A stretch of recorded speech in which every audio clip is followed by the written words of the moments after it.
안녕하세요 친구들. 영양 만점 사회 손희쌤입니다. 자, 오늘도 선생님과 함께 재미나게 듣고 튼튼한 사회 실력 가져가도록 해요. 자, 오늘은요 우리나라의 경제 발전에서 좀 다른 내용으로 들어갑니다. 바로 세계 속의 우리나라 경제예요. 자, 그동안 우리나라 경제 발전에 대해서 배워보면서 첫 번째로 우리나라 경제의 특징, 자유와 경쟁이라고 하는 특징들을 배워봤었어요. 자, 그리고 1950, 60, 70, 80, 그리고 90년대와 2000년대로 넘어가면서 우리나라의 경제가 어떻게 성장해 왔는지도 배워봤습니다. 자, 그때 이 단어 자주 등장했죠? 바로 수출. 그래요. 우리나라는 곧 다른 나라와의 경제 교류를 했기 때문에 다른 나라에 우리나라의 물건을 파는 수출이라고 하는 것을 했던 것이거든요. 자, 우리나라가 왜 다른 나라와 이렇게 경제 교류를 할까요? 그래요. 먼저 나라와 나라 사이에 경제 교류를 하는 까닭부터 오늘 이 시간 알아보도록 하겠습니다. 여러분들이 잘 챙겨가야 할 영양소는요. 자연환경, 자본, 기술, 무역, 수출과 수입, 우리나라의 주요 수출품과 수입품입니다. 다들 준비되셨나요? 시작합니다.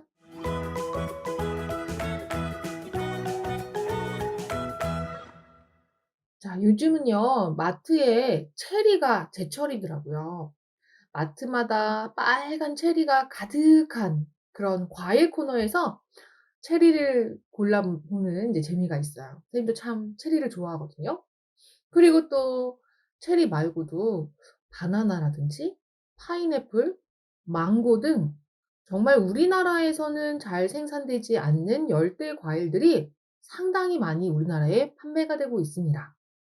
친구들에게 물어봤을 때 친구들이 좋아하는 과일로 이런 다른 나라에서 생산된 과일들을 얘기하는 친구들도 많아요. 하지만 이 과일들이 우리나라에서 판매가 되는 건 굉장히 오래된 건 아닙니다. 선생님이 어렸을 때만 하더라도요. 이런 열대 과일들을 우리나라 마트에서는 살 수 없었어요. 그나마 판매를 하던 것이 바로 바나나 또는 파인애플 통조림이었어요. 파인애플 같은 경우도 이제 수입이 잘 되지 않았던 그런 시기에는 통조림으로 들여와서 먹을 수 있었거든요.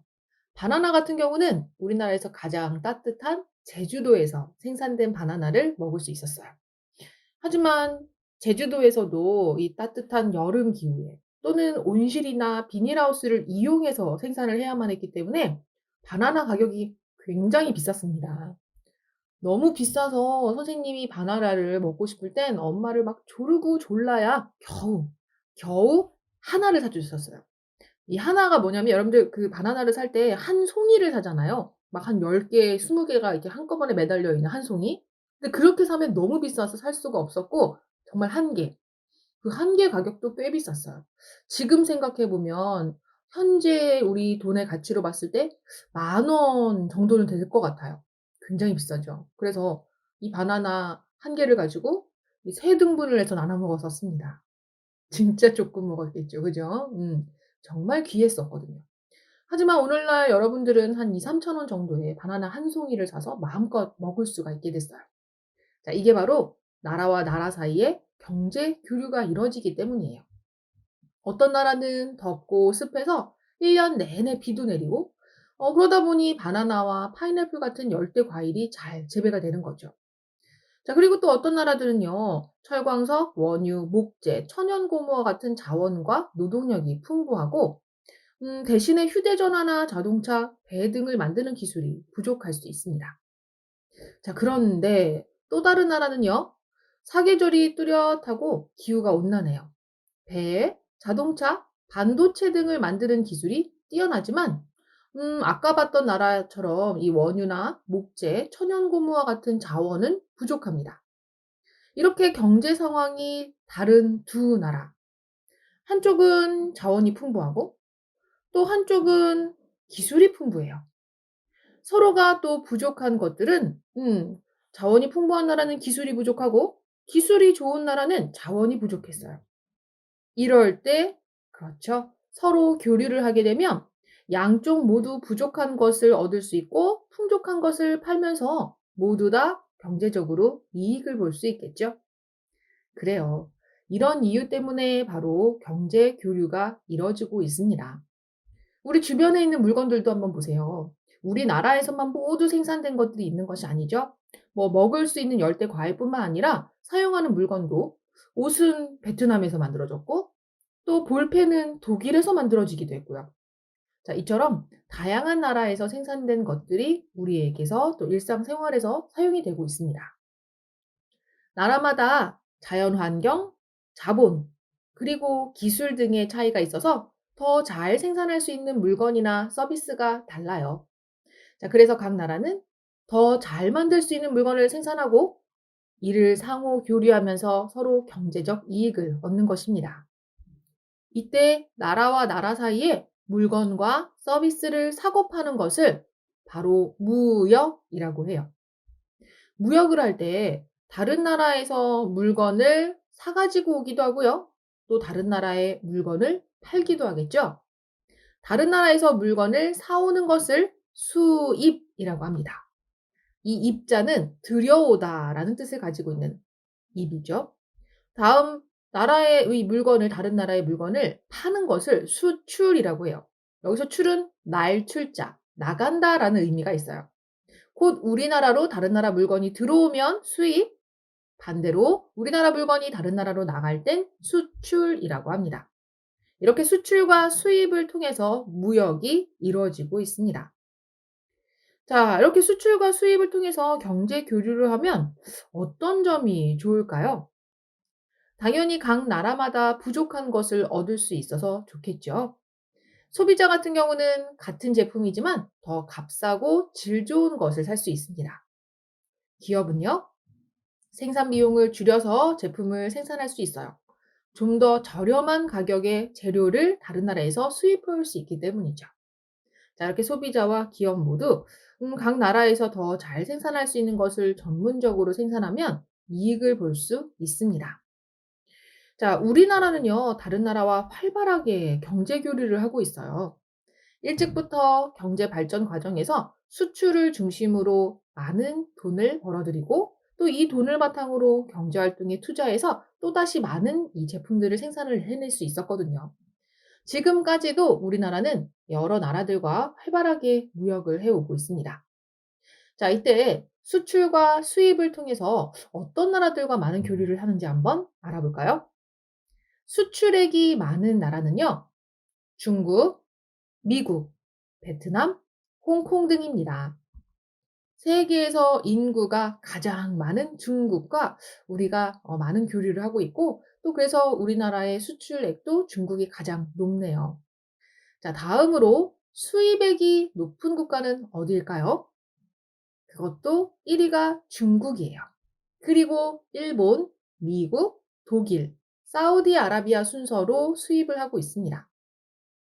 자, 이렇게 수입액이 높은 국가를 봤더니 마찬가지로 중국과 가장 수입액이 높은 것을 통해 많은 교류를 하고 있음을 알 수가 있죠.